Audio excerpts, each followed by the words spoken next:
खरीप हंगाम तोंडावर आलेला आहे. शेतकऱ्यांना खताची आवश्यकता भासायला लागलेली आहे.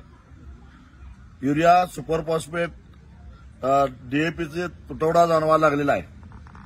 आणि जी खतं सबसिडाईज आहेत, सबसिडीवर मिळतात, त्या खताबरोबर दुसरं न खपणारं खत, मग ते नॅनो युरिया असेल किंवा सूक्ष्म अन्नद्रव्य असतील किंवा बाकी कुठलीही खतं असतील, ती घेतल्याशिवाय युरिया मिळणार नाही, सुपर फॉस्फेट मिळणार नाही, डीएपी, पोटॅश मिळणार नाही.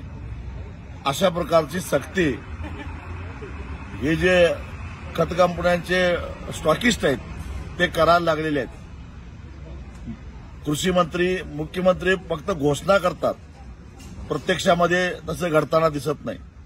त्याचबरोबर अनेक ठिकाणी एमआरपीपेक्षा 5-50 रुपये जास्त पैसे घेऊन युरियाची विक्री व्हायला लागलेली आहे, हेही दिसून आलेलं आहे.